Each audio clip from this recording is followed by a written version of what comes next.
हम्म, इस बहुपद में इस बहुपद से क्या करना है, डिवाइड करना है और बताना है कि प्रथम बहुपद द्वितीय बहुपद के गुणनखंड है या नहीं।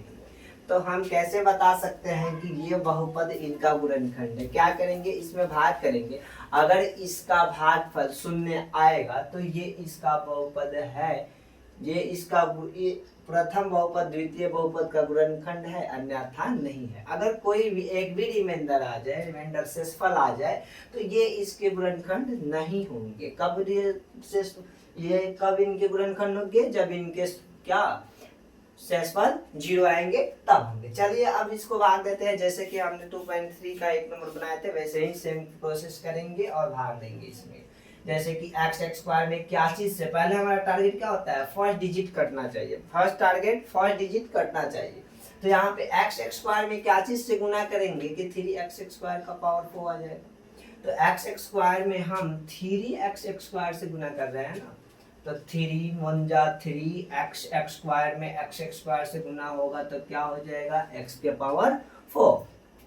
समझिएगा यहाँ पे 3 इसके गुणांक कुछ नहीं है तो 1 है। x के यहाँ पे x स्क्वायर का गुणांक कितना है, 1 है। यहाँ पे x स्क्वायर का गुणांक कितना है, 3 है। तो 3 में 1 से मल्टीप्लाई करेंगे तो 3 1 जा 3 हो जाएगा। फिर x स्क्वायर में x स्क्वायर को मल्टीप्लाई करेंगे तो x के पावर कितने हो जाएंगे, 4 हो जाएंगे। कोई दिक्कत नहीं है। अब 3x में इन सबसे एक एक करके इन सबसे इसमें मल्टीप्लाई होंगे, सबसे मल्टीप्लाई करके लिखना है। अब 3x से मल्टीप्लाई कौन होंगे, 3x स्क्वायर। 3x 3 3 जा 9, x को मल्टीप्लाई करेंगे x स्क्वायर में तो x का क्यूब आएगा। यानी कि इसको हम किसके साथ, x क्यूब वाले एक पद के सामने लिखेंगे। तो x क्यूब वाले पद यहीं पे है, प्लस में आया है, प्लस में लिखेंगे 3 3 जा 9 x क्यूब का x क्यूब। अब हमें क्या है, इन्हीं चीजों से पद कितने हैं, 3 पद है, तो 3 बार इसी से हमें बारी बारी से करके गुना करना होगा। तो क्या करेंगे, 3x स्क्वायर में x से गुना करेंगे तो क्या आएगा, किसी भी नंबर्स में, किसी भी डिजिट में या किसी भी अल्फाबेट्स में 1 से मल्टीप्लाई किया जाता है तो वही संख्या आता है, यानी कि 3x स्क्वायर ही आएंगे।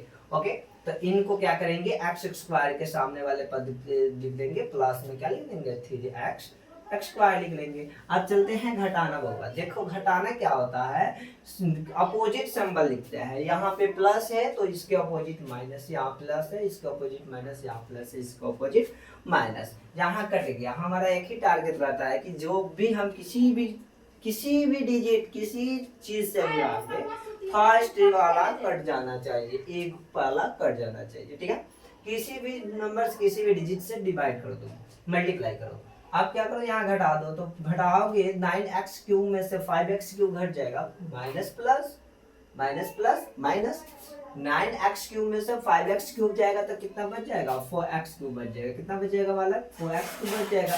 यहाँ माइनस माइनस कितना हो जाएंगे, प्लस हो जाएंगे। माइनस माइनस कितना हो जाएंगे, प्लस हो जाएंगे।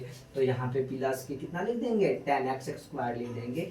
सॉरी, माइनस माइनस प्लस जुटेगा लेकिन सिंबल माइनस का ही न रहेगा। ओ 7x स्क्वायर माइनस, यहाँ लिखते हैं माइनस 7x स्क्वायर, फिर माइनस क्या 3x स्क्वायर।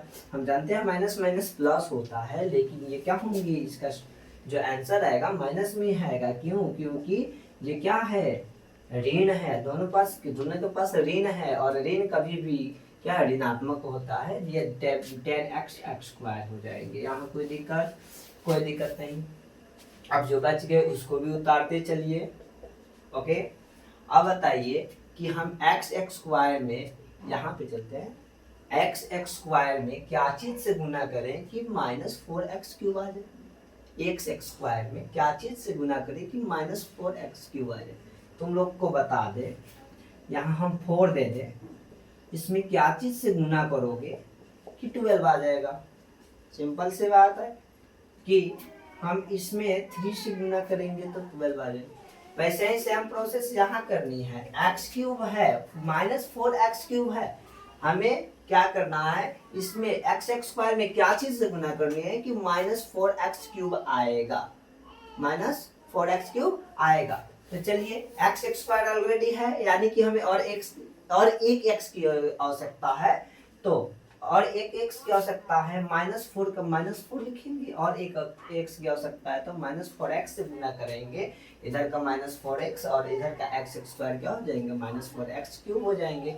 लिखेंगे, इधर चलते हैं, -4x क्यूब हो गए, माइनस प्लस माइनस 4 3 जा 12 12 x x x x square minus plus minus 4 कम 4x घटा लीजिए, यहाँ प्लस यहाँ भी प्लस यहाँ भी प्लस, चलिए ये कट जाएंगे, यहाँ पे प्लस माइनस माइनस होगा, प्लस माइनस माइनस होगा।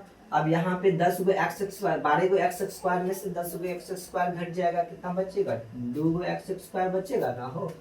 10 गो एक्स स्क्वायर में से 12 गो एक्स स्क्वायर में से 10 गो एक्स स्क्वायर घट गया तो 2 गो एक्स बचा। यहाँ पे क्या होगा, minus minus plus plus plus होते हैं, 4 2 6 होंगे, यानी कि प्लस 6x प्लस 2 होगा। यहाँ तक समझ में आया है। चलिए अब यहाँ कह रहा है हमें ये देखना है 2x स्क्वायर, एक्स स्क्वायर यहाँ है। अब हम एक्स स्क्वायर में क्या चीज से गुना करेंगे कि 2x स्क्वायर आ जाएगा। एक्स स्क्वायर में क्या चीज से गुना करेंगे कि 2x स्क्वायर आ जाएगा। तो केवल सिंपल सी बात है कि हम 2 से गुना करेंगे x स्क्वायर में तो 2x स्क्वायर आ जाएगा। हम जब 2 से x स्क्वायर में गुना किए 2x स्क्वायर आ गया, पहले का पद से कर दिया। अब दूसरा का पद से 2 से ही करेंगे, ये तीनों पद से बारी बारी से करेंगे। एक बार x स्क्वायर से करेंगे, कोई भी जब लेंगे उससे, उसके बाद 3x से करेंगे, उसके बाद 1 से करेंगे। हमने किससे कर लिया, 2 से x स्क्वायर को कर लिया। अब 3x से 2 को करेंगे, 3 2 जा 6 6x हो जाएगा प्लस 2 1 जा 2। यहाँ देखिए सिंबल बदलेंगे सबके। अब देखो यहाँ प्लस माइनस में है कट गया, प्लस माइनस में है कट गया, प्लस माइनस में है कट गया। शेषफल कितना आया वाला, शेषफल कितना आया, 0 आया। तो लिखेंगे अतः प्रथम पद, प्रथम बहुपद, प्रथम बहुपद द्वितीय द्वितीय बहुपद के गुणनखंड है। एकदम सिंपल सी है।